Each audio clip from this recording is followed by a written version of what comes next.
Assalamualaikum warahmatullahi wabarakatuh. Bismillahirrahmanirrahim. Rabbi shrah li sadri wa yassir li amri wahlul 'uqdatam min lisani yafqahu qawli. Allahumma shalli wa sallim wa barik ala sayyidina Maulana Muhammadin wa ala alihi wa sahbihi ajmain. Amma ba'du. Dulu ekstrim kiai tenggene Indonesia termasuk Kiai Rehan Kudus, termasuk guru-guru saya ekstrim. Ini kemauan sempat fatwa khusus bank negara itu boleh. Masih bilang gitu. Lihat di keputusan-keputusan gitu. Yang masih punya ruang boleh bank apa? Bank negara. Alasannya dalam sistem moneter modern tidak bisa menghindari yang namanya bank. Meskipun rumus bank tentu suku bunga atau melibatkan bunga. Tapi yang boleh itu kadarnya kayak apa? Tentu ad-daruratu muqaddaratun biqadriha. Ada aturan sesuatu yang nggak bisa dihindari. Misalnya kasus deflasi atau mengalami pengurangan nilai tukar. Misalnya begini, nggak mungkin kan orang yang punya uang tahun 82 juta, yang saat itu adol sapi gede, orang nabung di bank 2 juta tahun 80. Tentu 2 juta itu jual sapi besar, regane rong. Kan nggak mungkin 2010 sing sapi disepakati rego 8 juta, tetap dibayar rong. Paham ya? Masa yang kayak itu termasuk riba? Toh tidak keluar dari Rasul Mal. Rasul Mal dulu rong juta kan aslinya sapi itu. Bagaimana mungkin kamu katakan itu keluar Rasul Mal? Rasul Mal sapi regane rong juta tahun 80. Saiki sapi tahun 2010 mesti regane misalnya 10. Paham? Lah nek 8 juta mbok anggap riba. Lho Rasul Mal kok sapi? Sapi nek saiki regane 10 juta. Lha iku sing dadi masalah ulama. Ya bahasa menurut butuh Gus Dur barang. Suara malah di sana. Jadi termasuk ulama top tenggene Mekah riyen niku Syekh Nawawi Banten. Sing ngarang tafsir Munir. Ngaten kula terangake. Hampir menjadi mainstream kalau kayak gubernur, kayak bupati, kayak lurah. Itu rata-rata legitimasinya secara syariat itu dianggap ulil apa? Amriyah. Dalam konteks NU mungkin itu PBNU, dalam konteks Muhammadiyah mungkin PP Muhammadiyah. Lah nek urusane ngaji ngene iki ulil amri aku ngongkon rugen luwih sederhana, ben apa? Yang jelas melihat asbabun nuzul itu kental sekali bahwa sebetulnya masalah itu tidak keluar dari disiplin militer. Kalau balik ini melihat asbabun nuzul awal mula ayat ini turun itu tentang disiplin apa? Militer. Karena dalam teori perang itu 1 detik 2 detik pasukan internal itu konflik bisa kelibas semua.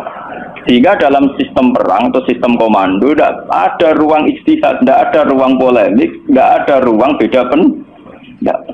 Kalau dalam suasana normal orang boleh beristihad bagaimana Indonesia yang terbaik, bagaimana umat Islam terbaik. Ada yang bermadzhab harus pribumisasi Islam misalnya. Ono sing berpendapat kudu jelas al-haqqu bainal haqqi apa? Hak mana batil. Kalau balen ini.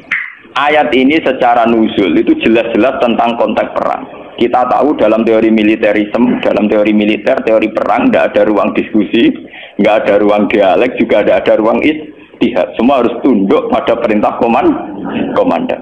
Sehingga orang sekali Ammar bin Yasir, orang sekali Abu Bakar bin Siddiq. Ketika Nabi suatu saat memimpin, Khalid, kamu komandan. Itu sahabat yang kaliber kayak Abu Bakar sekalipun, itu tidak berani bantah.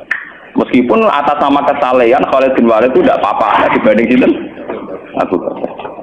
Tapi karena ini sistem perang, di mana keputusan harus final dan harus cepat, kalau tidak terbunuh, itu harus tunduk. Jadi tidak bisa ada ruang istihad lagi, karena ini sudah di medan apa? Perang, harus seragam. Ya sama, teori militer mulai zaman dulu sampai sekarang sama, harus seragam, satu komandan, satu instruksi. Nah, kalau demikian halnya, maka fantasi-fantasi kita, nih, sering dengarnya kita, ulul amri itu lurah, bupati, gubernur, itu salah besar kalau melihat asbab nuzul ini. Dan itu yang pertama kaul yang diyakini Syekh Nawawi sinten Banten. Makanya di sini beliau bilang apa itu awal-awalnya itu qala Sa'id bin Jubair nazara hadil ayat fi haqqi Abdullah bin Hadza Asami, terus fana zalat hadil ayat fakhina idzin fal murad bihim umara ussaroya. Tapi lucunya pendapat ini tidak populer di Indonesia. Paham ya? Tidak apa? Padahal ini tabir sorry fal murad bihim umara ussaroya. Yang harus kita tundui tidak boleh ijtihad lagi adalah umara ussaroya, komandan perang. Karena harus satu instruksi, satu garis. Sekarang kita coba latihan ijtihad. Kalau kita latihan ijtihad dalam kondisi normal, tentu guru dengan murid saja bisa beda. Tidak boleh kita langsung tunduk sama guru dalam hal kondisi normal, dalam hal ijtihad. Orang tahu semua kalau Imam Malik itu gurunya Imam Syafi'i, tapi Imam Syafi'i punya mazhab sendiri yang tidak sepersis mazhabnya sinten Malik. Orang tahu semua Hambali itu muridnya Syafi'i, tapi Imam Ahmad punya mazhab yang tidak sepersis mazhabnya Syafi'i. Bahkan dalam Islam jelas-jelas ada aturan main manis ada fa'asoba falahu ajron wa in aqta'a falahu ajrun wahid. Orang yang ijtihad kok benar dia punya 2 pahala, kalau salah hanya 1 pahala. Karena pasti kita dengan guru kita dengan orang tua kita dengan panutan kita pasti ada kias ma'al farid. Kita masih bisa pembeda. Padahal sahnya kias ma'al jamek. Mesti kita ini dengan guru kita ma'al farid. Misalnya Mustafa bin Irwaqa tak ngiyai kok Gus Bae mulang kitab. Sing ape ngaji wis opo? Paham? Misalnya kowe niru di tamu kok Mbah Jemyati Pandai Gelang. Kowe ramai ra payu di tamu, meneh sampe wereng. Malah ora payu. Paham? Padahal itu guru kita. Paham ya? Banyak. Kenapa kita harus beda dengan guru? Bukan karena melawan, konteksnya beda. Misalnya istiqomahnya kiai tentu mulang santri. Kita tidak punya santri, duwe tonggo. Paham ya?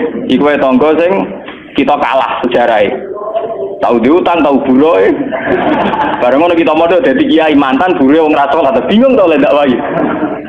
Paham ya? Bagaimana mungkin kondisi sosial kita yang begini, apa kiai PD kalau kiai-kiai sing sana turune napa? Iya. Paham ya?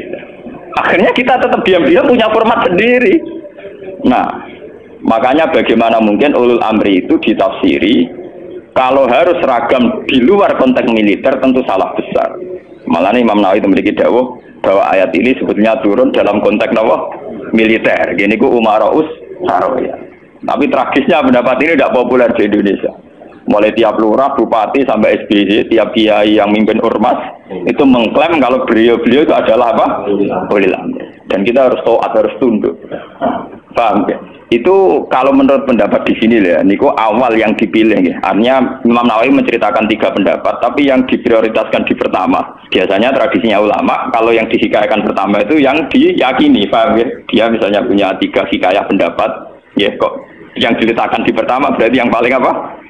Diyakini. Itu biasanya tradisinya ulama kultural. Paham ya? Terus pendapat kedua, qala ba'duhum ta'atullah wa rasulihi wajibatun qat'an. Sudah jelas ya kalau taat Allah Rasul pasti wajib. Sekarang kalaupun ulul amri itu adalah penguasa atau ulama atau guru atau orang tua, itu dalam keputusan Islam yang ijma. Ini perlu dicatat. Dalam keputusan ijma, Islam yang sampai napa? Ijma. Bukan dalam keputusan Islam yang masih dikhilafkan. Dan tidak banyak masalah Islam yang ijma. Perlu dicatat. Tidak banyak masalah Islam yang diijma. Misalnya sholat zuhur, paling yang diijma ulama itu hanya bentuknya yang 4 rakaat. Variasi sendal kepembok. Paham ya? Tidak kok si tangan itu ning isole udel apa ning igo sing jari ilang mergo dicolong Adam keluar igo dikane sinten? Awak mindol ilai harus ditutupi nak sendal. Sendal kembok hadis kondi iku yo pirang-pirang. Paham ya? Oh, nak salat wong Pakistan ngeten kenceng. Wong Nabi nate dawuh nang salat ndakep itu seneni. Maksudnya tanganan breno kaya biasane. Dadi ngeten. Paham.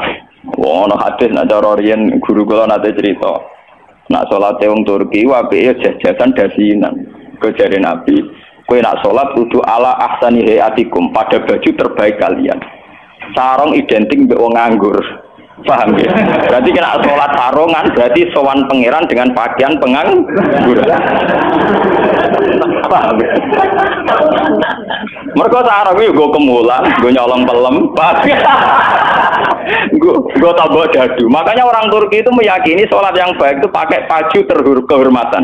Iku sing gue sowan presiden gubernur dulu atau Mesir, tenggene Turki. Wong sholat mesti dadinan celananan. Paham ya? Karena Nabi hanya pakai aturan umum ala ahsani apa? Hayatikum. Sehingga pernah ada ulama hadis besar di Al-Azhar itu khutbah di Adasina tidak pakai peci. Ditanya itu tidak pakaian mainstream yang di Mesir, ulama Mesir. Dia bilang ini ahsani hayatikum, ini keadaan terbaik saya. Paham? Jadi kalau pakai ukuran itu tentu kita sholat pakai sarung identik dengan pakaian istirahat. Kemulan, menon awang kota yang biasa celananan nganggo sarung bedak ning jeding, bedak ning kamar napa? Mandi. Tentu itu pelecehan. Nganggo teori. Dan itu banyak ulama yang anti, betul banyak. Kalau sampean di Turki, di Pakistan, di daerah-daerah yang meyakini itu pakaian pengangguran, itu kriminal betul. Karena siarnya begitu, nggih, tradisi siarnya begitu. Tapi kalau di Indonesia, untuk daerah tertentu juga ada semua Indonesia. Sarung itu identik dengan pakaiannya santri. Ya sudah kita sarungan ala santri. Tapi coba kalau di Malaysia, kayak Mahathir Muhammad, ya pakai celana, sarungnya disampingkan. Dan itu ala aksanin apa? Hayatikum. Tapi di Indonesia sama tak gitu, ketoprak tapi. Nah ini contoh. Lah yang kayak begini tidak mungkin masuk kategori wajib taat karena variannya tidak ijma gitu loh maksudnya. Saya tuh paham ya? Nggak mungkin kita taat sama guru, sama penguasa yang variannya begini. Karena tidak pada level nopo ijma. Paham ya? Mulane kula nu tak wiling-wilingan, kula ngertakoki santri kula, nak salat cepet. Ya sing wajib ku pokoke rukuk iku juga dari subhanallah terus sujud. Pokoke sing ijma tok kula niku pokoke standar sing cepet. Kula wiling-wilingan sunah Nabi mok sitok. Kula sering lambenan putih niku tak wiling-wilingan sunah Nabi. Mergo kula cobaan gak mungkin. Daripada orang blas, wah giling-gilingan Nabi seneng pakaian putih, kalau seneng putih, kalau seneng giling-gilingan. Kalau paling rasa seneng klambi badai jujur. Kalau Nabi paling rasa seneng klambi sing corake ruwet. Mergo Nabi nate diadai badai itu menolak karena corake kenapa keruwetan. Jadi taubun lahu a'lamu cara Indonesia napa? Badai. Makanya itu untuk zina. Biasanya kalau dalam tradisi Islam yang untuk zina itu perempuan, apa? Makanya desain klambi takwa itu tidak ada yang badai karena memang kalau yang kaitan takwa itu identik dengan polos. Ini cerita sunnah loh guys. Artinya tidak ada yang saya kritik biasa, apa standar. Nah ini cerita ala asani apa? Ala asani hati. Ya, tapi yang menjadi masalah, kalau nanti diskusi kiai. Tapi masalahnya ini loh, kelambine wong Indonesia paling dangkal itu hormatan itu badai. Makanya banyak kiai-kiai yang sholat Jumatan malah bilang ngaku badai. Alasannya Jumatan disunatkan pakai putih, kalau tidak baju terbaik. Nah kadang badai itu menempati kasta terbaik. Tapi sebetulnya itu keruwetan. Masalahnya itu ada variannya dulu, varian coraknya itu yang lahu ahlam, yang variannya apa? Keruwetan, apa? Keruwetan. Kita ira apa-apa, tiga ira apa-apa, penting ra udah. Lah yang kayak begini itu tidak mungkin menemukan format ijma, sehingga tidak mungkin kita wajib toh. Ini catat ya, tidak mungkin kita wajib nopo. Sehingga tidak perlu santri Indonesia yang mondok Mekah terus mulai jubahan, dia nggak perlu. Sing mondok India terus nganggo turbus gitu boten perlu. Sing di kiai kemal-kemul jubuhan, orang ganteng pasal jubuhan, wah sini wong. Nah gurumu ning Mekah jubahan pantes ganteng gagah. Apa wirang puasa keriting jubahan. Mesti pikirane wong pertama ngenyek orang ngarah darani sunah Nabi. Kane benda piye mesti wong ora sida nafsirno sunah tapi nafsirno sing ora. Paham ya? Terus menyangkut varian-varian yang terus begitu. Lah termasuk yang diijmai ulama yang paling sensitif tentu masalah nikah. Itu mulai dulu sampai sekarang kita harus syukur sama pemerintahan Indonesia. Delala kersane Allah diputuskan sepihak. Sebetulnya sepihak loh, saya ulang-ulang sepihak. Format nikah di Indonesia mengikuti mazhab Syafi'i, yaitu harus ada wali atau pengganti wali dan dua saksi. Itu berkah betul bagi Indonesia. Delala mulai dulu mulai pemerintahan Belanda. Karena zaman Belanda sendiri itu urusan nikah, tolak, waris sama wakaf itu juga sudah diserahkan ulama-ulama Islam itu mulai zaman Belanda sampai sekarang. Karena nikah itu yang ila darajatil ijma itu hanya berapa? Jika ada varian-varian mazhab kayak Dawud Az-Zahiri, di Syiah sendiri ada mut'ah. Di Indonesia sendiri saatnya ngomong sing wis ra kuat ngebet terus akhirnya nganggo khilah-khilah napa mut'ah. Dasar ngajine Dawud Az-Zahiri itu khilah-khilah dhewe. Termasuk riyen nate ana kiai terkenal gegere ra karuan perkara mut'ah mbek janda populer. Itu memang repot. Tapi apapun repotnya itu tidak boleh divonis zina. Apapun repotnya, sampai jangan pernah menvonis itu napa zina. Ya kalau tidak cocok, tapi jangan pernah menvonis itu zina. Karena aturan main dalam vonis, dalam sanksi itu ngendikane Nabi idraul hudud bisyubuhat. Fa innal imama la ayyukhti afil afwi khairun min ayyukhti afil uqubah. Coba cari jalan terbaik yang paling bisa ditahmilkan, bisa dimumingkan. Karena seorang imam salah dalam mengampuni itu masih baik daripada salah dalam membuat hukuman. Salahnya pura itu jadi bener. Wes salah tangkap itu ngeri, paham ya? Nah salahnya pura orang arah masalah. Kalau balen. Jadi kalau masalah-masalah sing ila darajatil ijma, tentu ulama wajib diikuti. Dan menyangkut sholat yang ila darajatil ijma itu bisa dihitung. Paling itu tadi bentuk subuh 2 rakaat itu ijma. Kunute wis ora ijma. Kunute pun mboten apa? Ijma. Bismillah mboten ijma. Zaman sholat nang Masjid Mekah ning Haram ora ngarang wong maca napa? Bismillah. Jare wong Syafi'i sah ta ora maca bismillah. Terus ketua KBIH itu pinter oleh ngerayu jamaah. Iku maca lon-lon. Kok karo mati speaker ora lon-lon. Mereka ngomong Syafi'i sing fanatik kita kok tenan, sah napa boten Gus? Wong Fatihah kok boten maca napa? Bismillah. Itu ketua KBIH iku maca tapi apa? Kok karo mati speaker rasa ono ayo kru. Lah jamaah ya goblok nggih pun nak ngoten. Dari dulu kalau bismillah itu memang masalah. Ya, mulai riat memang apa? Masalah. Yang kalau kayak gitu itu tidak ila darajatil ijma. Lalu wonten cerita ulama Wahabi ketemu ulama Sunni. Zamane Sunni nang Indonesia iku NU lah. Kita koi. Bismillah iku ayatun min kulli suratin utawa ora. Dari ulama NU ya ayatun min kulli suratin. Ya mesti kiyak tau NU. Ditakoki wong Wahabi. Kena nulis kul wa ahad iku mulai angka 1 ayat 1 ku apa? Ya kul wa ahad iya nak mulai ayat ditulis mulai bismillah. Ora ana tulisan Quran bismillah ditulis ayat itu. Mesti kul wa ahad 1, Allahu somad 2. Wong dhewe ora termak engko barani ayat iku piye? Wong dhewe nulis iku mulai napa? Mulai kul wa napa? Tapi ulama Wahabi kalah sitok ning Fatihah. Khusus Fatihah itu sebetulnya dalam ini ulama Wahabi itu pasti salah. Khusus Fatihah itu memang mulai dulunya dulu zaman ulama ahli hadis. Khusus Fatihah itu bismillah ayatun minha. Nggih, ayatun minal Fatihah. Makanya Qur'annya Wahabi sekalipun itu untuk Fatihah bismillah itu sudah punya angka apa? 1. Khusus Fatihah loh ya. Nah, kira tau neliti, menyerah tau paham. Mulai tuilik ngapal Al-Quran nganti laris semak ini ora paham. Oh, ora bakat seneng ilmu. Khusus bismillah di Fatihah itu sudah ditulis angka 1. Karena dulunya dulu khusus Fatihah memang bismillah itu ayatun minha. Paham ya? Tapi di selain Fatihah jelas enggak, sampean lihat. Di semua Quran seluruh dunia. Mesti bismillahirrahmanirrahim tanpa ada tulisan ayat. Baru kul a'udzu birabbil falaq ada 1. Paham ya? Itu menunjukkan bahwa tidak ayatun min kulli surah. Makanya sampean kalau punya Quran Arab Saudi ya, kalau sudah baca ya, ganti surat ya paling mandek sebentar, ya langsung sabbi isma rabbikal a'la, nanti ganti surat ya walaili idza yasha, nanti ganti ya wadduha atau apa, pokoknya dia tidak berhenti tidak baca apa? Bismillah. Tapi api pemerintah ini Wahabi ya api, bae ngono lah nak nyetak Quran standar dunia tetep ono bismillah itu. Paham? Mbok dirapahi Wahabi pokoke walhasil niku dekne tetep nulis napa? Bismillah. Jadi cocok pokoknya sementing ditulis lumayan. Paham ya?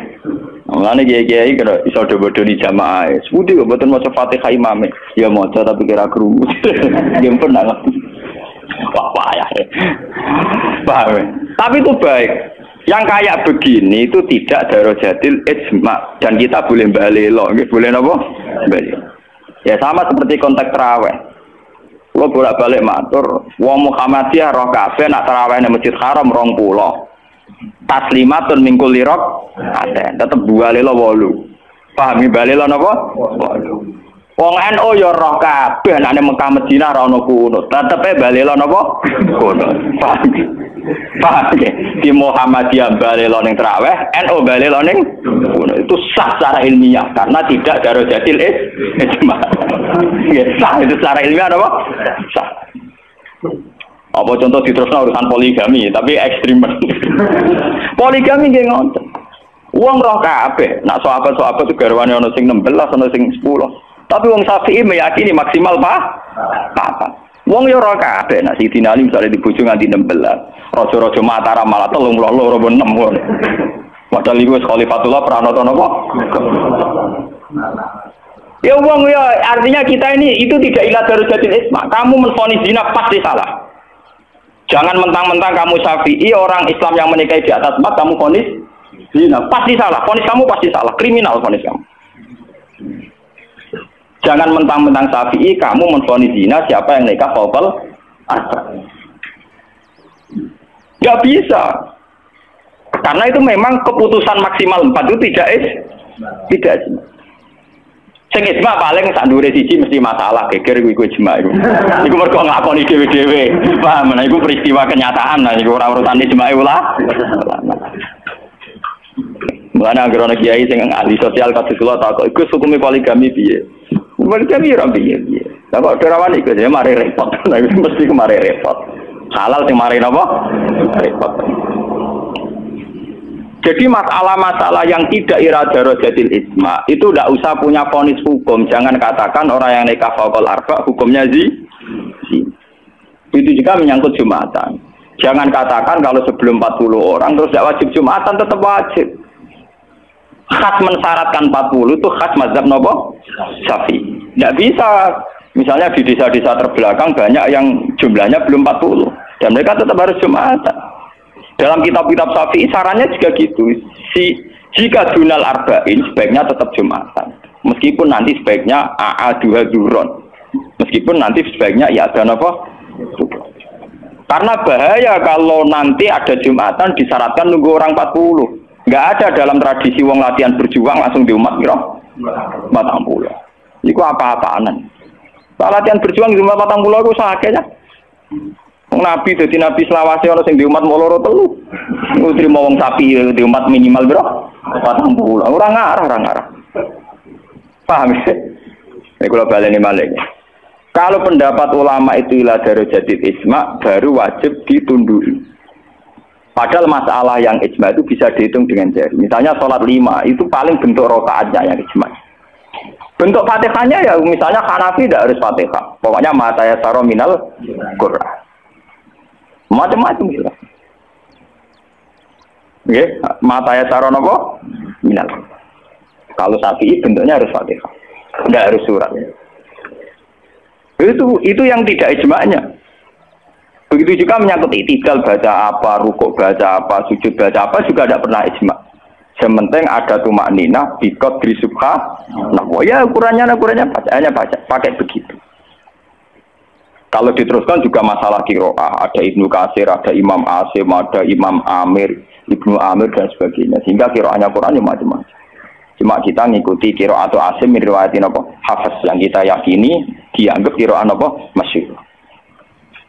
Paham itu, kalau terusakan ini. Jadi ini sing menyangkut isma. Lah ini sing radi ekstrim Imam Nawawi ngendikan wa amma ta'atul umara wa salatin fal aksar annaha takun muharramatan. Niki ekstrimen. Kalau taat pada penguasa atau raja itu kebanyakan konteksnya, kebanyakan kasusnya itu malah haram. Li annahum la ya'muruna illa bil paling banter kebijakannya berbau napa? Nah ini kok ekstrimen ya. Jadi Senawi Banten itu ekstrimen. Dan dalam hal ini saya tidak sependapat dengan Senawi Banten. Karena kalau di kitab-kitab lain itu rata-rata meyakini vonisnya jangan haram, tidak wajib. Tidak wajib dulu. Kalau beda ini kalau contoh. Kalau dalam usul fikih dikatakan haram dengan tidak haram itu beda sekali. Sama seperti hukum dialogis. Misalnya Mustafa kere itu parah. Nah orang sugih itu ya orang anti kere tapi orang anti sugih. Misalnya Ruhin goblok itu parah, tapi nak darani Ruhin gak ngalim, tapi orang anti goblok. Nah di sini Imam Nawawi menfonisnya ekstrimen. Ta'atul umara itu haram. Ini ku ekstrimen. Sebetulnya dirumuskan dulu tidak wajib, nggih. Urutannya apa? Tidak wajib. Lah tidak wajib itu bentuknya bisa haram ketika maksiat. Tapi ya kadang-kadang naik ke wajib. Kalau itu menjadi maslahatul ra'iyah. Paham ya? Juga bentuknya bisa sunnah. Kalau baleni malih nggih. Jadi tentang usul fikih nggih, dasar-dasar ilmu usul fikih wonten aturan main ngeten nggih. Pertama misalnya hukum itu wajib. Ada tidak wajib. Lah tidak wajib itu bisa sunat, bisa mubah, netral, nggih, bisa khilafil aula. Jadi jangan divonis haram dulu. Nggih, jangan divonis haram. Dan kita ngikuti tradisi Sunni bahwa taat kepada umara selagi tidak memerintahkan barang haram itu taatnya wajib. Selagi tidak memerintahkan barang apa? Oke, jadi misalnya SBY punya kebijakan masyarakat harus bayar pajak misalnya, yang pada kadar yang wajar itu ya wajib. Tapi kalau memerintahkan haram maka menjadi apa? Haram. Artinya apa? Hukum taat kepada umara itu tidak ada hukumnya. Yang penting tidak wajib dulu. Nanti melihat kalau konteksnya maslahat menjadi wajib, Kalau tidak maslahat tapi tidak haram, ya nanti ada urutannya. Kalau agak baik, ya mungkin sunat. Baiknya sedikit, ya agak sunat. Kalau setengah makro, ya khilaful aula sesuai urutan-urutan di fikih. Karena itu banyak itu ketentuan-ketentuan di fikih. Lah yang menjadi masalah ini sama dengan tenan.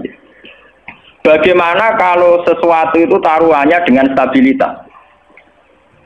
Ini rungokno tenan. Entah itu stabilitas politik, entah stabilitas ekonomi, kayak kasus Abang Senturi itu kaitannya jenenge apa? Stabilitas. Itu paling ngeri dalam semua tradisi kekhulafaan dulu. Misalnya Yazid itu jelas-jelas gentuk. Yazid bin Muawiyah jelas-jelas gentuk. Dia adalah aktor di balik pembunuhan Said Hussein di Karbala. Tapi kalau dilawan akan terus berdarah-darah umat Islam. Karena de facto Yazid lah yang dianggap presiden saat itu.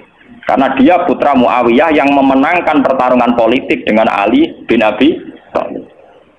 Jika kalau dilawan akan terus berdarah-darah umat Islam. Tapi keputusannya Said Hasan mengakui pemerintahnya Muawiyah, juga pemerintahnya Yazid. Apa mengakui kebatilan? Ya enggak. Hasan hanya ingin bilang bahwa stabilitas umat berdarah-darah harus dihindari. Perang berkepanjangan juga harus dihindari. Sehingga ketika era Said Hasan disebut Amil Istima. Itu paling susah. Dan itu mulai dulu sampai sekarang masalah. Begitu juga stabilitas ekonomi. Semua ulama itu ijma kalau riba itu haram. Nah riba itu apa? Mengambil kadar lebih dari uang pokok. Tapi semua sistem keuangan dunia meskipun itu di negara Islam yang jenenge bank rumus dasar itu suku bunga. Lah makanya kayak sama tak ceritani, hukumnya bank mulai NU lahir 26 sampai NU wis tuwek saiki 2000 yang pinten, tiap muktamar mesti aja ono sing takok. Yo tetep tidak khilaf, senengane muni telu mulai dhisik yo telu. Suwe tambah papat. Biasane mainstream pertama riba mesti haram. Wis suwe tak riba wis napa? Haram. Lah nek takok, "Lah bank itu termasuk riba apa ndak?" Urung mesti haram. Pokoke munine riba itu haram. Kalau ceritani nggih. Karena kiai-kiai yang meyakini riba haram itu betul. Kalau riba haram itu betul. Tapi kalau yang meyakini bank itu riba itu tidak mesti benar. Bank loh. Karena begini, dulu ekstrim-ekstrimnya kiai tenggene Indonesia termasuk Kiai Rehan Kudus. Termasuk guru-guru saya ekstrim. Ini kemauan sempat fatwa khusus bank negara itu boleh. Masih bilang gitu. Lihat di keputusan-keputusan ROG itu. Yang masih punya ruang boleh bank apa? Bank negara. Alasannya dalam sistem moneter modern tidak bisa menghindari yang namanya bank. Meskipun rumus bank tentu suku bunga atau melibatkan bunga. Tapi yang boleh itu kadarnya kayak apa? Tentu ad-daruratu muqaddaratun biqadriha. Ada aturan sesuatu yang nggak bisa dihindari. Misalnya kasus deflasi atau mengalami pengurangan nilai tukar. Misalnya begini, nggak mungkin kan orang yang punya uang tahun 82 juta, yang saat itu adol sapi gede, orang nabung di bank 2 juta tahun 80. Tentu 2 juta itu jual sapi besar, regane rong. Kan nggak mungkin 2010 sing sapi disepakati rego 8 juta, tetap dibayar rong. Paham ya? Masa yang kayak itu termasuk riba? Toh tidak keluar dari Rasul Mal dulu 2 juta kan aslinya sapi itu. Bagaimana mungkin kamu katakan itu keluar Rasul Mal sapi regane 2 juta tahun 80. Saiki sapi tahun 2010 mesti regane misalnya 10. Paham ya? Lah nek 8 juta mbok anggap riba. Lho Rasul Mal kok sapi nek saiki regane 10 juta. Lha iku sing dadi masalah ulama. Makanya dulu ketika rektor Al-Azhar sing jenenge Muhammad Salsut, kenapa Salsut itu populer di dunia akademik? Mergo dekne tahu kontroversi mengatakan jika riba itu ada juz'un yasirun yang menutup angka penyusutan uang, maka itu belum sampai kategori apa? Cuma sing dadi masalah di Jawa yang kita alami. Terus yang diakui syariat kan hanya terus pakai emas. Sementara terus wong desa pakai sapi, mergo ora duwe emas. Misalnya begini, ini pengalaman saya nih. Kulo nu sering nangani konflik tonggo-tonggo masalah ngoten. Misale adike mantu, cara kuno rak diutangi kakake. Mbok Gus pokoke riyen kula utangi pedhet. Pas niku payu 400.000. Tahun 80. Saiki tukarane wis ra rukun tahun 2010 kiyaine wis aku. Mbok Gus pokoke riyen kula utangi sapi pedhet. Lah iya dhisik mau 400.000 saiki tak atur 400.000 dari sing utang le dolim. Ana saya saiki tok pitik telu.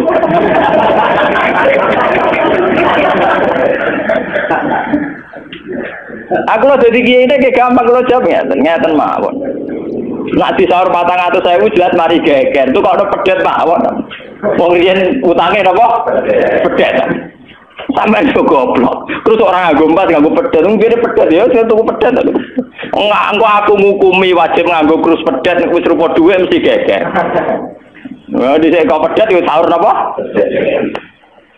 Sekarang tetangga saya itu banyak yang haji. Itu gara-gara krusnya sapi. Dulu mbah saya itu namanya Mbah Sidik. Itu haji ku entek sapi 16. Sekarang itu wong-wong darani haji ku murah. Dulu keluarga saya haji kula menangi dek cilik, keluarga kula haji mau bayar 7 juta. Terus menangi malih haji 14 juta. Pas bapak kula haji 2003 niku 23 napa juta. Tapi wong desa muni darani haji saiki sepakat murah. Mergo nak nganggo sapi. Mergo dhisik sapi entek sapi 16. Saiki 30 juta lah mau entek sapi papat. Jadi wong desa nak darani haji saiki luwih murah timbang dhisik. Artinya apa? Rupiah yang melonjak itu tidak ada pengaruhnya dalam kursi wong desa. Mergo dhisik 7 juta entek sapi 6, saiki 30 juta mau entek sapi papat. Bagaimana Anda bisa menvonis riba dalam konteks-konteks surwet ini ekonomi ini? Paham ya? Mesti wong ra paham nak wong fikih ngukumi riba iku sak perampangan. Ya mau mikir maksudnya ra paham. Paham ya? Kula ki nate dibantah mbek Kiai. Lah nak ngoten nak jenenge riba.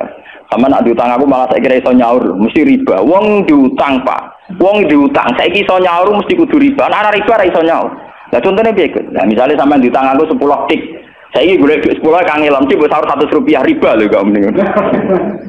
Iya toh, misalnya orang dulu punya pecahan 10 rupiah, diutang 10 rupiah. Saya ini rugi nyaur iki, golek pecahan terkecil saya ini 100.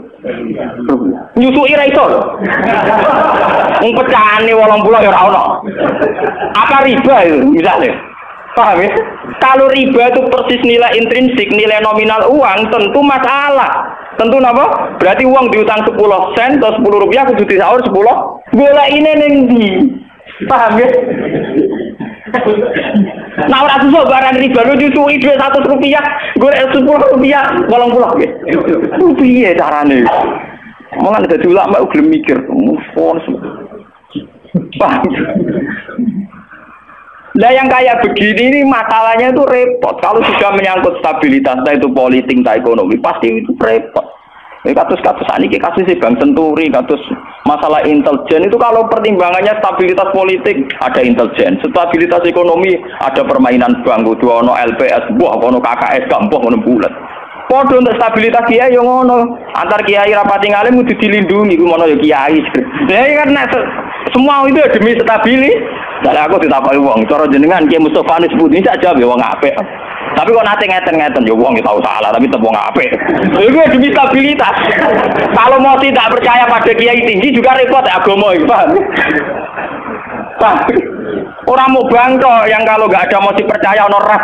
Podo kalau dukungan masyarakat ke kiai rendah kita ya repot ngurus agama gini apa? Mang takok iki sapa itu jenengan budi apik ya mending. Tapi kok ngene-ngene Gus ya tetep apik di bangku ya bener.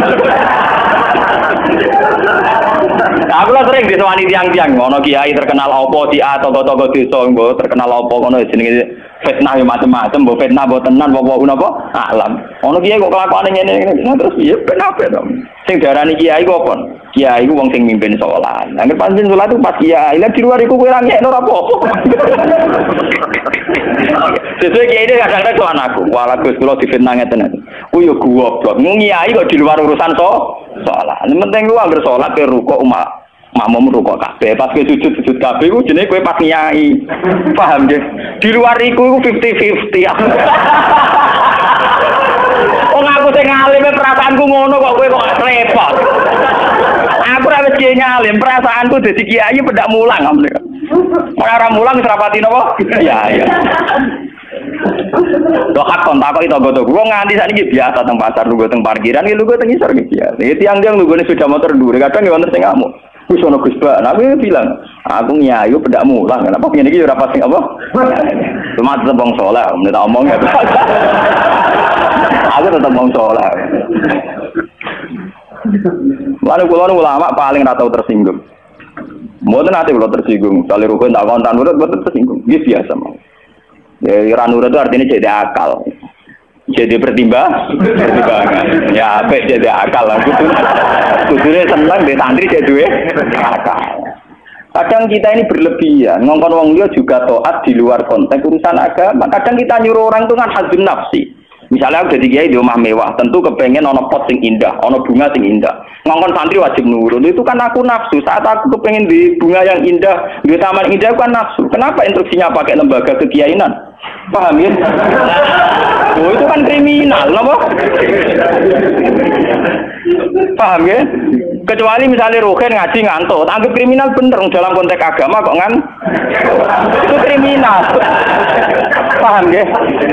Tapi nak Ruhin tak konoto tamanku dia ngantuk itu sah, karena saya sendiri ketika kepengen taman itu ana hadzun nafsi. Itu harus dibedakan. Lane kanca tanggaku sing kiai lah ya kowe kiai sajane bedak salat ae. Iki kowe pas kiai. Tapi kayak naruh kok jadi anut kok gitu sih. Apa?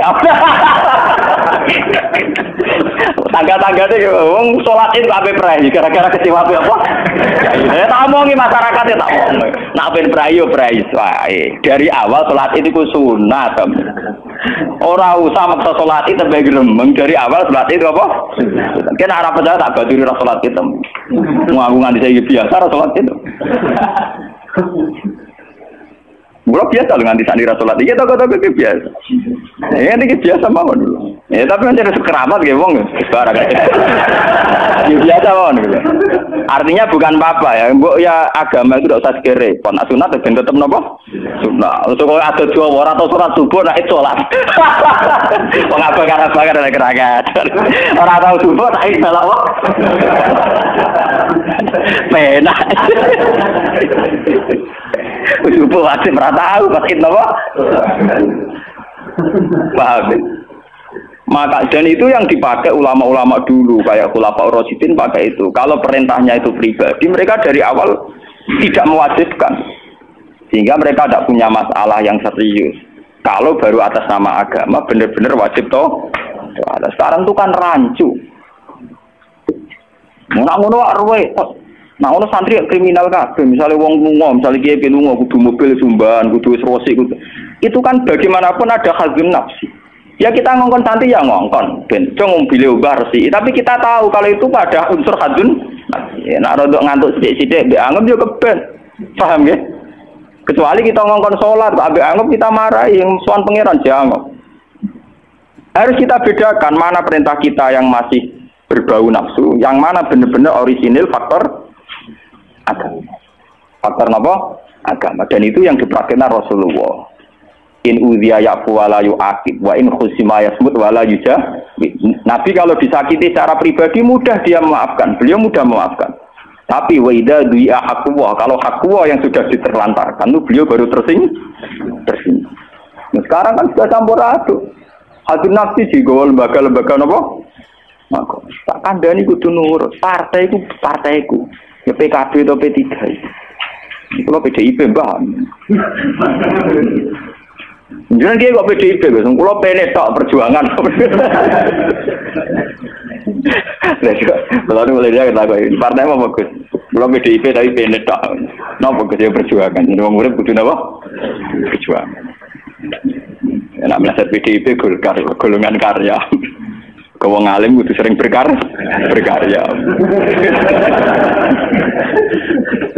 Mohon kula terusaken nggih. Ya niki sing termasuk antike dawuh Senawi Banten. Wa idon anna a'malal umara wa sa'atin mauqufatun ala fatawal ulama. Jadi sing sederenge ayat. Harusnya kebijakan-kebijakan penguasa atau raja itu mauqufatun ala fatawal ulama atau ala fatawit ulama, fatwa-fatwi. Raja atau penguasa itu kalau punya keputusan itu harus ikut pada garisnya ulama. Nah, kalau bolak-balik matur. Sekarang yang merupakan garis ulama dalam konteks bernegara itu apa? Ini kalau ngomong sensitif ya. Yang kaitannya ulama dengan negara dalam konteks negara yang kayak Bhinneka Tunggal Ika itu apa? Itu panjang repot. Misalnya begini, kita punya Ambon, punya Maluku, kita punya NTT. Ketika dipaksakan dulu piagam Jakarta yang memaksakan syariat Islam, tentu mereka akan menantang keluar dari Indonesia, NTT dan apa? Ambon, Irian Jaya misalnya. Yang kayak begitu itu tidak fatwanya ulama, itu sudah masalah bernegara. Nah, kalau nanti tanggal kiai cara jenengan sebut ikus. Misalnya Indonesia memaksakan penerapan syariat Islam. Syariat Islam yang mana? Kalau syariat Islam formal mungkin kita akan mengatakan sebaiknya diterapkan syariat Islam. Tapi termasuk syariat Islam adalah menjaga peluang dakwah. Ini catat. Dan saya siap ketemu Allah dengan pendapat ini. Bukan berarti saya terus pluralisme atau pakai teori-teori modern. Tidak. Saya pakai teori ulama. Saya tidak pakai teori modern. Catat ini. Saya tidak pakai teori modern. Pakai teorinya ulama.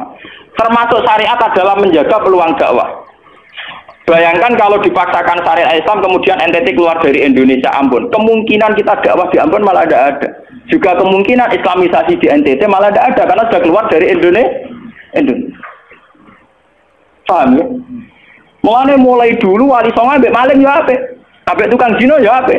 Ambek tukang gaduh ya apik. Itu bukan berarti mereka tidak bisa membedakan hak dan batil. Dengan diapii masih ada peluang komunikasi. Dan dengan ada peluang komunikasi, ada peluang dakwah, ada peluang pembenahan. Sama dengan utuhnya NKRI NTT bagian dari Indonesia, iso Kiai Rapayu kok rugen buak rono NTT. Ben dadi ya. Lho kanca kula nek pondok dhisik ra kanggo ini ran jaya kiai provinsi lah. Wingi sowan kula ngajak pangdam lho. Ya Allah Gus kula munggo ning sarang Kiai RT ora payu ning kono kiai provinsi. Lho wingi sowan kula niku sowan numpak sahabat bareng sinten? Pangdam. Saniki mun gawe yayasan nggih sekolah tinggi lah. Jadi rektor saya gitu. Wadah buta huruf ora roh. Wong sak urip-uripe ngaji mbek kula ra tenan bodorane ra tenan. Saya bakatane mbek napa? Pangdam. Mergo ketika ada kerusuhan di sana, mesti tokoh agama diundang Pangdam. Dan ini termasuk mewakili tokoh lah provinsi levelnya napa?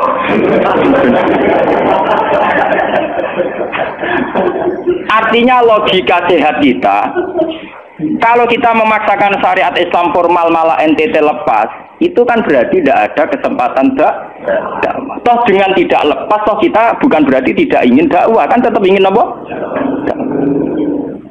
Mane bojo ngecewakno lae aja pegat. Nak ra mbok pegat ana kesempatan dandani, nek kena wong ra iso.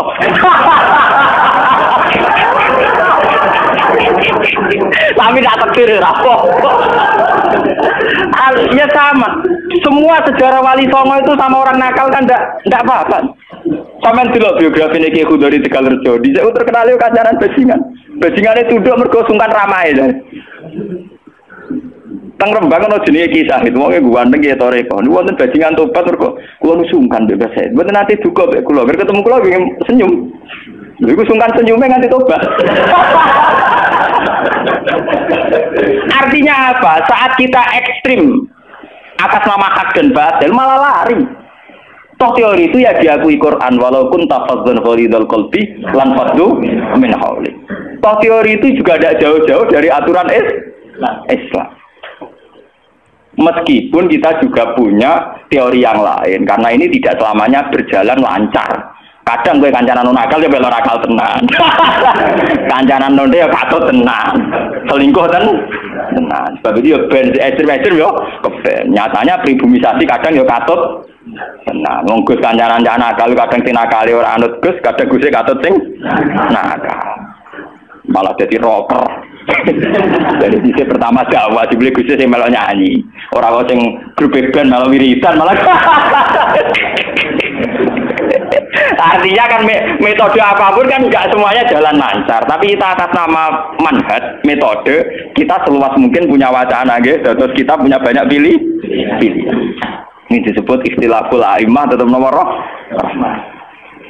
Makanya yang kamu maksud dengan syariat Islam itu apa? Kalau sering bilang, yaitu misalnya ditetapkan undang-undang gini. Setiap syariat Islam kenapa kita ngemis ke negara, nunggu diundangkan? Kapan kita mandiri sebagai ulama kalau setiap syariat Islam nunggu diundang? Sebelum diundangkan negara, kita sama ulama selalu dakwah ilallah. Misalnya sebelum ada badan narkoba, urip-urip kiai mesti anti narkoba. Sebelum ada undang-undang misalnya tentang kawin, perkawinan, urip-urip kiai nak kawin mesti golek wali. Nah ana tanggane kawin digoleki syahid, goleki napa? Wali. Kenapa setiap syariat Islam kita ngemis ke negara? Dulu ketika pembubaran Ahmadiyah juga kita ngemis ke negara. Tanpa itu pun kita sebagai ulama tetap anti napa? Ahmadiyah. Lah nek saiki misalnya tokoh Ahmadiyah kalau menarik di bang kowe, lah saiki kowe lomonti mbek kiai kono. Kowe kali-kali nyalahno awake dhewe barang. Mun nang kalah lomo ngono ae. Bagaimana mungkin kita dakwah nek kiai sunine medhit, kiai non sunni lo? Ketika wong lari ning aliran dari aliran apa ses? Engko kan nanti hisab pangeran iku mlayu perkara kowe medhit ora perkara apa-apa, ora lara. Paham ya? Ini masalah. Makanya kalau baleni malih ya. Syariat Islam itu komplit, termasuk aturan hak dan batil, tapi juga aturan dakwah. Makanya kalau terima kasih ya, sama ulama-ulama sekarang itu sekarang ada rumus, ada fiqhul ahkam, fikih yang menentukan hukum ini haram, ini halal, ini mubah, ini khilafil aula. Tapi juga ada fiqhul dakwah, di mana dalam sebuah proses diperlukan satu toleransi. Jenis apa fiqhul dakwah. Dan itu penting kita kaji. Karena dalam sejarah Makkiyah juga begitu, dalam sejarah apa Makkiyah. Ketika periode Mekah, zina itu tidak pernah halal. Kamu catat, zina itu tidak pernah halal. Maling juga tidak pernah halal. Tapi ada periode 13 tahun di mana Nabi tidak sering ngomong haramnya zina, juga tidak ada hukuman bagi pezina. Artinya apa? Tidak mendesak untuk membicarakan urusan zina, urusan maling. Karena yang mendesak saat itu urusan tauhid. Misalnya kamu dakwah di NTT. Tentu yang penting umat diajak ke logika bahwa tauhid itu lebih benar ketimbang trinitas. Ya hanya begitu saja. Kamu tidak mungkin langsung masuk ke urusan zina, maling, gento dan sebagainya. At-tadrid fi sunnah, proses dalam sunnah. Itu juga penting. Ini tahapan-tahapan dalam proses dakwah. Lah fatwa ulama itu termasuk fatwa yang begini-begini ini. Makanya dalam semua sejarah wali ini catat, mesti ana ulama formal, ana ulama sing ora formal. Dhisik ana ulama sing pro syariat kayak Sunan Kudus. Woi, selawase ra cocok kok Sunan Kalijogo.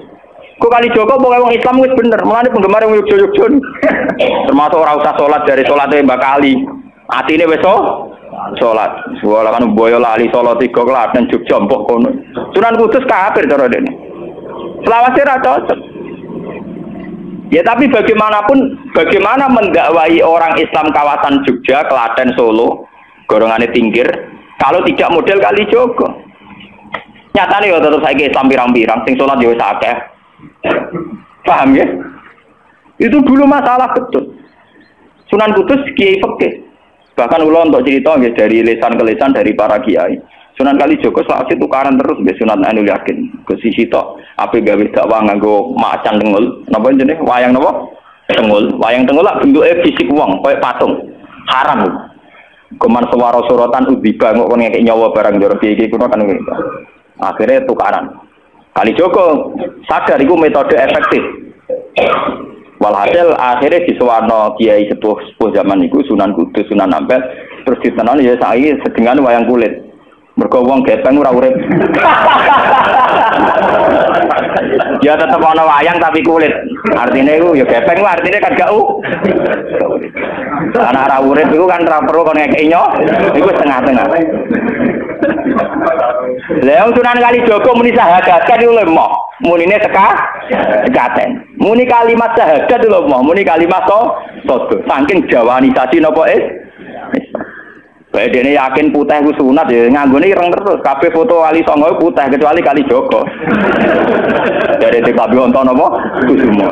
Yang tanggo kula bapak kula Tuban Kalijogo Tuban. Wong kula nate diburu tiang-tiang gara-gara terkenale bapak kula di warisan Babi Onto Kusumo. Saiki warise kula nu tamune kata. Golek kabine sinten Sunan. Zaman kula enak mun tak dol lah ngopi ya.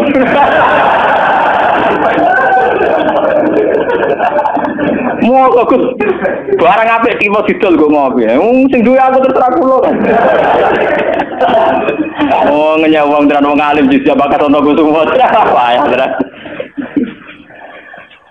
Mulai dulu Abu Yazid Al-Bustami juga begitu. Mesti ada ulama yang di kampung-kampung. Sama tak ceritaan ya, biar ulama syariat tidak terlalu ekstrim. Zaman Sayyidina Umar jadi khalifah. Khalifah resmi yang ditunjuk para sahabat. Dan saat itu belum banyak konflik.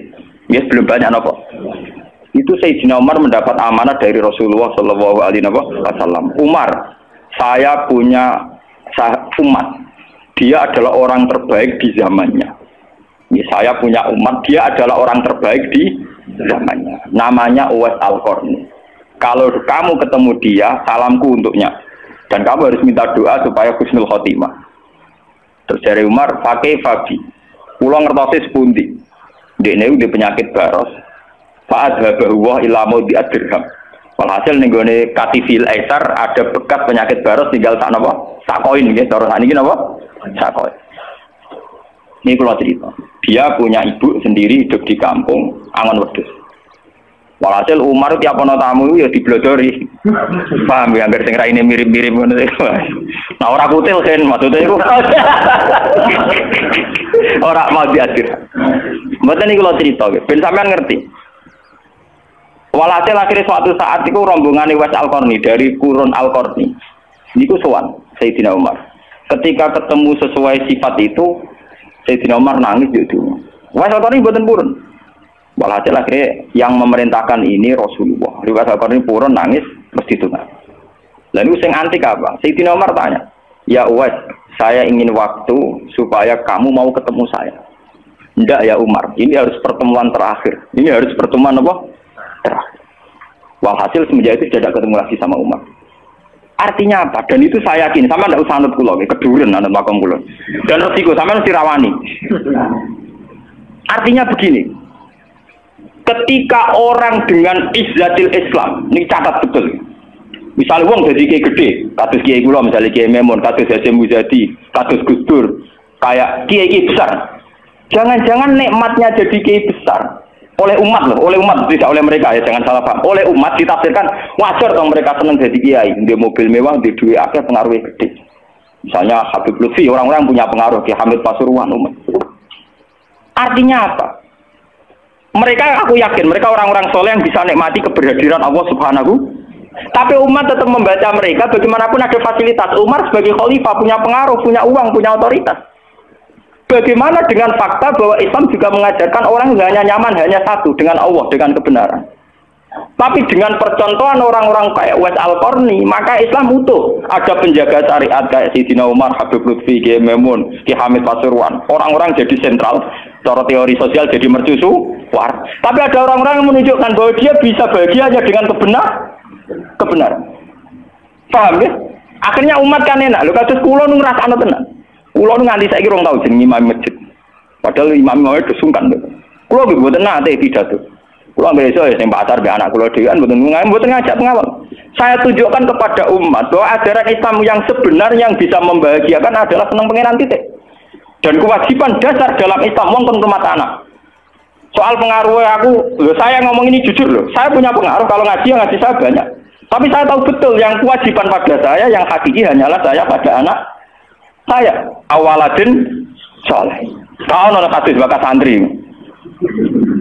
Rabbi habli miladunka dzurriatan thayyibah. Ora ono tulaban. Ora ono ning Quran hadis bakat santri. Ketok tangan bono. Paham ya? Artinya apa? Kalau santri-santri punya cita-cita kayak kiainya, mati dungo, itu kan terbayang kiai yang mulia, kiai yang dapat suanan banyak, kiai yang dicucupi wong akeh. Itu bahaya sekali, kok nak mulai ada di ngono mutung. Perempal-perempul. Aku ngalim lah orang kiai, udah jadi kiai. Loh, untuk jadi kiai itu kan gampang. Orang nikmati sholat, nikmati ibadah, nikmati kebenaran, wah hakikate kiai, paham ya? Malah dene gento, nak nyaratno enak ngenteni mul. Kula nganti saniki, bayangno saniki, umpama sampean saiki kuwabe lho ora seneng kula. Kula nek ndak ada masalah. Kula kok krungu kabar saniki sing seneng jenengane bubar kabeh. Sami sekolah zarah kula mboten susah. Hakon lho. Hakon wah mboten susah. Karena saya harus melatih diri bahwa kebenaran Islam. Uwais Al-Qarni mau tukang angon wedhus rumah ibu. Agar iso dagangan ning pasar nak badi di rumah ibu. Tapi dengan begini dia walinya setingkat Sayyidina Umar. Karena apa? Itu tadi menjadi percontohan bahwa untuk menjadi hamba yang baik tidak perlu semegah Umar, tidak harus semahal Umar. Sama tidak usah niru ya, masalah itu Isra Mulya loh, artinya ya sudah. Tidak usah niru, ini hanya pelajaran saja. Tapi nak kula tak tiru tenan, artinya tak tiru, biar saya hidup saya itu murah. Tanyakan istri saya, Kulo sering kandha bojo kulo, "Dek, aku nak mati langsung pendem. Langsung ngenteni iki gede. Bae kuburan jero terus pendem." Yo ora usah ngundang wong, yo ora usah disolati. Nek anakku ning omahe kon nyolati, nek ora yo wis. Ora usah repot. Karena yang tepat tepung kata, ini jelas itu nggak urusan dengan saya. Yang penting aku kepengen anakku nyolati. Dengan demikian kita biasa jadi kiai yang muda. Aku muda bahagia karena punya anak, seneng anak sudah. Coba kalau saya menargetkan bahagia ngenteni umat yang banyak, ngenteni loyale ra gendi ning kiai liya, partene ora gendi partai tokoh liya. Loro ati, paham ya? Wes loro ati ra bener cara penge. Begitu juga era Abu Yazid Al-Bustami, dia juga punya teman wali sing tukang ngancani preman-preman. Nanti kalau critakno jenengan. Jadi Abu Yazid Al-Bustami saking ainul yakin nak mlebu swarga takok pangeran Gusti, kalau saya di surga temannya siapa? Jadi ora takok mlebu ta ora, tapi kalau saya di surga itu temannya siapa? Kalau dia yakin kelasnya itu tidak ada yang bandingi. Jadi dia duwe kelas sing ora ono sing banding. Sampai pangeran walhasil dijawab si A misalnya. Ya Ruhen misalnya. Ruhen iku atokan cekak gawe piring Jepang iso ora tau ketunan. Dia preman sithik-sithik nyeraine cek preman soal hasil terus barang dipethuki pas ning warung wong minum-minuman. Ya dene mboten minum nggih ngombe banyu biasa, banyu putih. Kancane udah minum kabeh. Akhirnya Abu Yazid balik kanan. Jangan-jangan ngipi saya salah. Mosok koncoku ning swarga kok wong ngono iku. Pas sampai balik kanan diceluk. Ya Abu Yazid, ya betul, saya teman kamu di surga.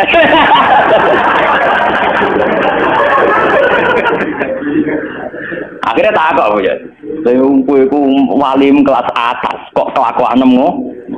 Kulo ngancani wong minum-minum niku dalam proses dakwai mereka. Iku separuh wis tak tobat. Sing separuh tugasnya jenengan mriyang. Aku ya mriyang wali resmi kon tobat wong mrek. Jadi gampangane umat Gus Mek terus kon mimpin Hasim Muzadi. Paham ya? Abu Yazid terus ngetokno wali ini. Iya. Umatem kon delok raiku. Nak ora tobat ojo undang Abu Yazid habis kok. Gelalang. Hei umatku, itu seorang wali Abu Yazid. Lihatlah wajahnya. Langsung tobat kabeh.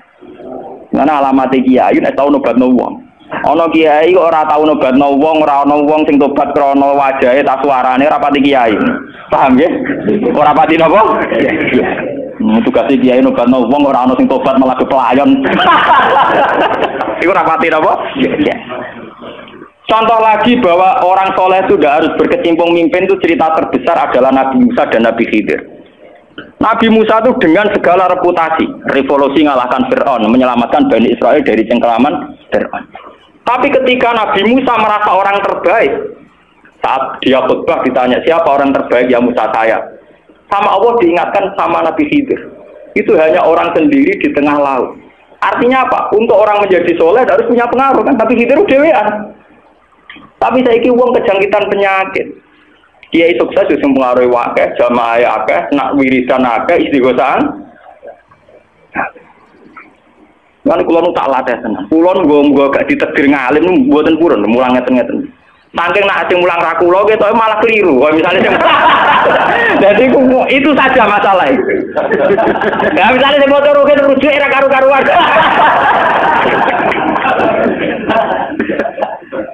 Tapi saya tetap menjaga energi ala Uwais Al-Qarni hingga detik ini saya jaga. Biar saya mudah ikhlas. Islam itu gampang. Dengan kita tidak mentargetkan pengaruh, maka mudah syukur. Kalau ngerasa tenang. Kalau nggak ketemu lagi dia ubal ngebes, digosai uang kayak uang awam, kadang dipisoi tiang. Cara-cara tanah enak tenang. Artinya dia nyaman tenang. Kadang dipisoi uang, kadang macam-macam cara-cara. Nah, kalau di pasar biasa, dipisoi uang gitu ya. Dia kadang ngerti, sesuai ngerti. Nah, ibu putrane apa? Uangnya jadi seberapa? Kalau biasa. Nah, kalau buatan biasa, buatan apa-apa. Nah, biasa. Kalau nanti saran termasuk kiai. Kalau nanti ngebis mau dipukuli tiang, bergong rosol luwih kiai di bangku. Anak kulo tuh bodoh saran ngalim ngeten-ngeten. Padahal kulo itu guru deh. Wah mati wah. Wah, saking awam kulo. Maksudnya karena saya dipilih ngajak anak kulo ya gue jajan sitok nih. Guyon be anak kulo. Sewang awam ceken. Situ bukan Papa, bukan saya Papa. Untuk menjaga energi. Bahwa khazanah Islam itu ada tokoh formal kayak Sayyidina Umar, Nabi Musa, kayak Kiai Memun, Habib Lutfi, ya siapa? Kalau di sini mungkin ngatus Kiai Nawawi, banyak Kiai. Enggak apa-apa, itu harus kita jaga, kita hormati. Terus Mbak Nawawi, Mbak Munawir, Mbak Arwani kita hormati. Tapi jangan lupa Kiai Humul ini juga menjaga stabilitas agama. Dan itu di Wali Songo dicontohkan anane Sunan Muryo. Sunan Muryo itu satu-satunya sunan yang mau kumpul uang, memilih kuburan yang dhuwur gunung angel ra karuan. Artinya kita ini harus kaya sekali dengan khazanah-khazanah perilakunya para orang-orang Tapi kenapa kamu milih soleh-soleh yang duwe akeh? Jangan-jangan kowe wis kriminal, paham? Wong aku sing alim ora milih soleh sing ngono kok kowe ora ngalim kok milih soleh sing duwe akeh pengaruhe. Mana kula nu sakniki nu sumpun nang urip kula wis final. Kula nganggep urip kula pun final. Mana dari bojo kula wis tidak kula mati. Kula nu nganggep urip kula final. Artinya saya itu sudah nganggep Islam itu final. Umpama aku Islam itu kelebihannya kan gitu. Umpama dhewean ya nyaman, kumpul wong ya nyaman, tengah-tengah ya napa? Nyaman. Mulane dari hikam ketika mendidik Humul. Bagaimana saya butuh orang saat saya lahir juga sendiri. Kok aku ketemu pangeran dihisab ya sendiri. Kok ning jero kuburan ya sendiri. Aku tanggung jawab ning arep pangeran sendiri. Kok aku dipendem ya sendiri. Aku pas lahir ya sendiri. Aku pas mati ya rohku dicabut ya sendiri. Kok aku butuh wong lha apa? Tapi sekarang manusia semenjak ada teori ilmu sosial itu kulino didikte betapa pentingnya pengaruh relasi jaringan. Wah, teori bulat kok mbok not. Paham ya? Pembulatan teori ngono apa? Lha sakniki Rembang kados ngene rame-rame badhe pilkada. Wah, akhir kiai disowani kandidat-kandidat. Lah niku kandidat kula niku untuk bocoran. Paling sumpek nak panjenengan. Wes kabeh kandidat takok arah-arah kasus. Padahal cara kula disowani nggih buron, tapi kita tahu kula luwih nikmat tak dolaran mbek anak kula. Kita kandhani asisten. Ya ora apa-apa rene, tapi aku ora janji ketemu. Pokoke pas dolaran mbek anak tak dhisikno anak. Mergo cara Quran niku bupati mbek anak iku dibakat hubungane wong tua kok mbek napa? Mbok kowe bupati dolan apa hal dolan mbek anak menang anakku.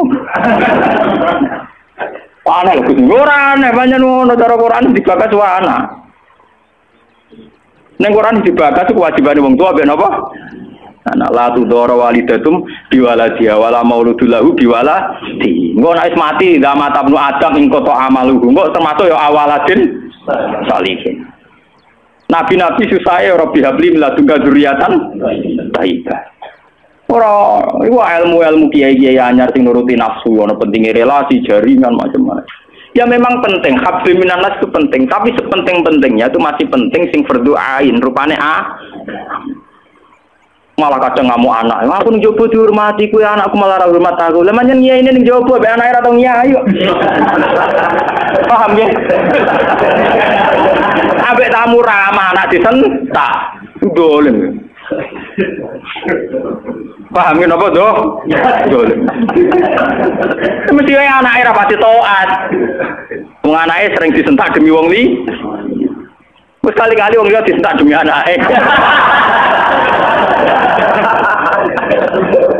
Bareng anake ra hormat jero aku ning ndi dihormati malah anakku dhewe ra wis salah iki. Lho kula nganti sakniki sore anak kula tak jak piye nganti sakniki. Bukan apa kula kepengin niru tradisi wong saleh-saleh dhisik. Nabi Musa, sinten Uwais Al-Qarni mendapat kehormatan gitu perkara ngrumat ibu. Kanjeng Nabi sering cerita, ana wali sing nak sowan wong ditolak iku dadi wali mau perkara ngrumat anake jare Kanjeng Nabi. Mane ngendikane Kanjeng Nabi ana wong kerja ning pasar adol kayu kok mulai nggo napa kaya anake bojone iku hakon ala Allah untuk mencintai dia. Dan ternyata kewaliane Uwais Al-Qarni sing model humul, model tertutup setingkat kewaliane Sayyidina Umar.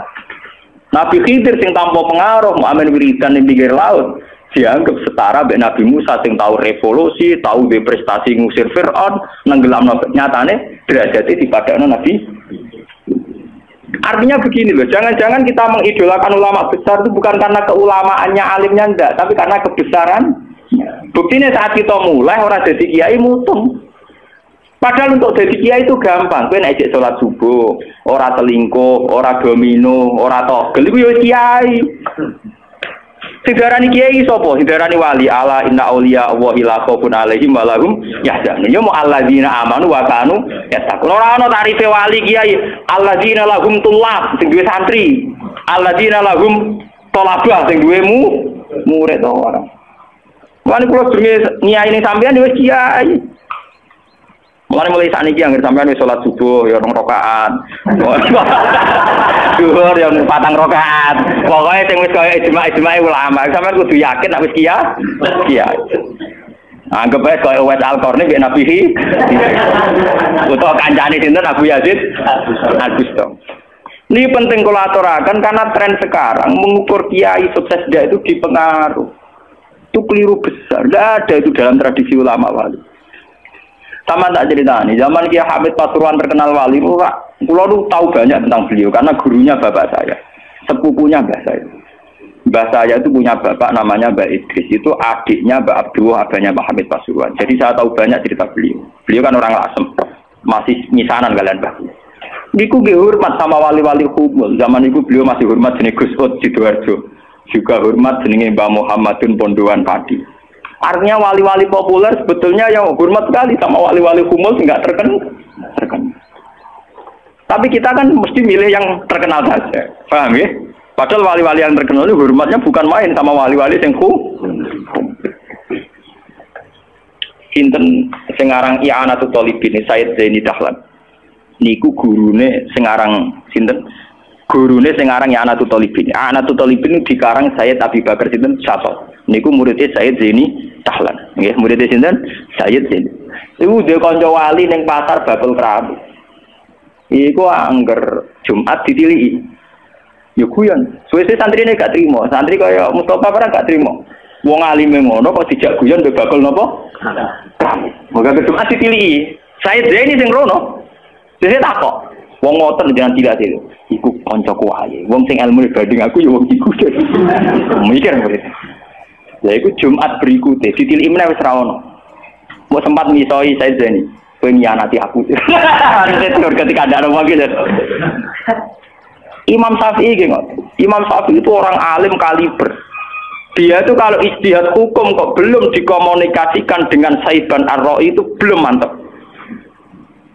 Imam Syafi'i itu mujtahid hukum, tapi kalau dia ragu, itu ngenteni kancane jenis Saiban Ar-Ra'i itu kan angon wedhus ning desa. Woi nek dikomunikasikno niku mantep. Dan itu mungkin setiap zaman mesti mungkin. Lah kula nu ngalami. Kula kan sering teng pasar. Ana mobil mau wandep. Ya hormati kula nggih biasa bakas hukum. Lah cara wong sira ro nek kula numpak dokar, cara ora ro kan wong numpak dokar dihormati wong numpak mobil. Tapi perasaane numpak mobil kan tetep ngakoni kula wong alim. Kula nu nate badhe teng pertelon iki kisah nyata. Nggih teng pertelon badhe ubal ngenteni mobil. Ya ana sing roh nak kula Gus, ana sing ra roh walhasil. Wonten mobil kiai gede mandek wonten kula. Mboten sareng kula. Ya wong jangkat. Itu mungkin dan itu menjaga peradaban sehingga yang besar tidak angkuh mergo ana kiai-kiai sing humul. Cuma kula niku humule rapati sukses. Mari sing muncul-muncul niku mari ra jelas sing bareng. Itu bagus itu untuk menjaga energi syukur biar orang itu syukur jadi kiai tidak gantung pengaruhnya banyak, nggak gantung punya santri banyak, tapi nyaman jadi kiai karena ngugemi kebenaran, meyakini apa? Kebenaran. Dan itu penting kalau aturaken. Lalu kulo nganti saat ini kepengen ngoten. Cuma arah sukses. Artinya kayak kulo nanti ditetir tebdi murid. Jadi pengaruh dulu mas kulo bek tamu ya rapati hormat. Kulo bek wong ya rada angel betul aneh. Tapi untuk takdir kayak kata kulo untuk takdir. Sebenarnya itu tidak pilihan saya, artinya tidak pilihan. Tapi ini perlu kulo aturaken biar khazanah Islam sing teng NTT teng Ambon itu masih. Kulo nanti diceritani Kiai Maimun. Zaman Khalifah Harun Ar-Rasyid, niku setiap begundal dibuat teng fak-fak. Teng Irian apa? Jaya. Sama seperti Inggris, orang-orang nakal dibuat teng Australia. Niku nak dirunut ya ada misi dakwahnya. Ternyata dari Irian itu turunan Arab tuh banyak. Sehingga ada Islam teng Irian nanti tok Timur Leste. Yang dulu masih Timur. Malah nih PM Timur dia namanya Martin apa? Al-Qatiri ini wak turunan apa? Arab. Wong Timur Leste kok tahu di WPM turunan Arab. Ini berko zaman Sinten Harun Ar-Rasyid. Niku begudal-begudal dibuat teng fak-fak, napa? Teng fak. Niku anak turune termasuk tokoh-tokoh sing teng putih, teng Timur Leste, teng putih. Niku wonten sejarah. Artinya apa? Apapun kumulnya perjalanan umat Islam tetap barokah bagi yang lain. Tapi kenapa kita harus cari yang terkenal? Kiai kumul barokah. Tapi aja kelainan terus kuper loh, guys. Terus percaya ngipi jimat lah. Mari saiki ku angger kumul identik perkara jimat sampai napa? Kere. Kumul perkara ning gunung budak ngenteni apa? Nah, iku sing repot ora kumul klenek jeneng. Nak kumul nek mati Allah ora kok nek mati ngenteni keris ceblok, paham nggih? Kumul kok perkara ngenteni napa? Keris. Lah niku artinya begini nggih, kula matur kula bulan baleni. Zaman Ki Hamid Pasuruan niku wonten jenenge Gus Ud Sidoarjo. Zaman Ki Bisri terkenal ngalim. Niku sering diskusi hukum ambek jenenge nak boten lepat niku subhanallah. Mbok kiai tangga Ki Mabrur. Ngalim-ngalim wong Rembang Kota namine sinten? Ki Mabrur. Zaman Mbah Zubair terkenal, Mbah Zubair Abe Bakmun. Niku sering diskusi kalian Mbah Kula. Di Mbah Kula nggih muridé Mbah Mahfud At-Tirmidzi. Bahkan dulu ketika naskah Mbah Mahfud At-Tirmidzi hilang itu dulu dicari di Lasem. Di kiai yang saat itu belum terkenal karena masih Gus. Ini ku jenis Mbah Mansur. Niku murid Mbah Mansur bin Khalil. Lah Mbah Khalil itu santri sing katibnya Mbah Mahfud At-Tirmidzi. Jadi banyak sejarah-sejarah di mana kiai-kiai top pun harus berburu sama kiai-kiai humul, kiai-kiai napa? Kiai-kiai humul. Nah saat ini sing dadi repot kan sing kiai top nyepelekno kiai humul, sing humul perkara keris mbek akeh. Lha iku padha masalah ini. Padahal andekan seperti cerita-cerita dulu Imam Syafi'i cari Saiban Ar-Ra'i, Sayyidina Umar cari Uwais Al-Qarni. Itu akan stabil Islam. Artinya stabil begini loh. Orang merasa Islam itu nyaman bukan karena derajat-derajat duniawi. Selama ini kita akan begitu. Wajar kiai ayem, umpamanya di mobil di duit. Artinya umat itu belum bisa menafsirkan kiai ayem karena tingkat kecintaannya pada kebenaran termasuk pula. Paham ya? Tapi dengan ada kiai yang tidak terkenal, dirapati di duit, kok tetap nyaman? Berarti kan bukti tingkat kenyamanannya dia faktor kebenaran. Dan dua kubu ini harus ada terus, paham ya? Untuk menjaga kestabilan Islam. Dan dalam semua sejarah itu ada. Kulo punya datanya. Lu Abu Hanifah terkenal lu nembe gara-gara murid-muridnya. Abu Hanifah terkenal rumah kamu koyo Imam Syafi'i boten. Dekne iku tukang kain ning pasar. Lu bedino ya dul kain. Adene wong alim, angger wong rono jebule ra pe tuku kain, perkara takok hukum. Angger wong debat ra perkara nyang-nyangan, bantah-bantahan ambek sing takok. Terus saya terkenal wong alim diadol kain. Akhirnya populer. Dadi dekne terkenal keulamaan iku kok toko kain. Akhirnya diabadekno saiki anjene bakal kain ngoten mawon. Ya ana ulama terkenal liwat jalur toko napa? Sesuk tokone bangkrut mergo wong rono takok hukum. Niku sinten? Abu Hanifah. Saniki mboten rapati ngalim ngetokno kiyaine. Aku lho bertahun-tahun di kanca sing ora kula ngalim nggih kathah. Saniki yo getun mergo anak kula wong alim. Lah kaya kula wis repot kadung ngonangan repot. Muga-muga kaya roken humul. Mun kula terusaken nggih. Berarti wau nggih dadi fatwa ulama yang tidak ijma itu tidak harus diikuti. Wal ulama fil haqiqah umar fa ulul amri. Saya kira demikian dan mohon maaf. Monggo berdoa bareng-bareng. Al-Fatihah. Bismillahirrahmanirrahim. Ar-Rahmanir-Rahim. Maliki yaumiddin. Alhamdulillahi rabbil alamin. Shiratal ladzina an'amta 'alaihim ghairil maghdubi 'alaihim waladdallin. Bismillahirrahmanirrahim. Nahmaduka ya wali ya hamid wa shalli wa sallim wa barik ala sayyidina Muhammad wa ala alihi wa barik wasallam asma'in.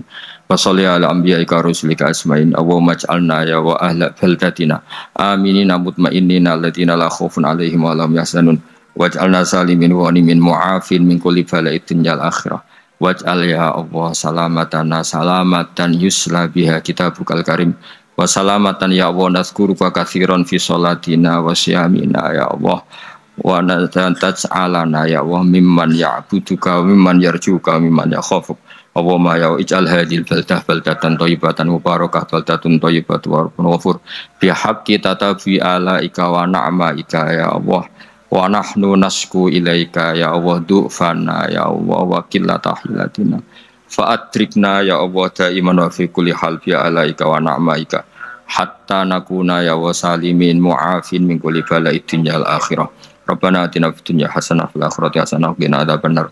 Sallallahu alaihi wa sallam Muhammad sallallahu alaihi wa sallam. Subhana rabbika rabbil izzati amma yasifun.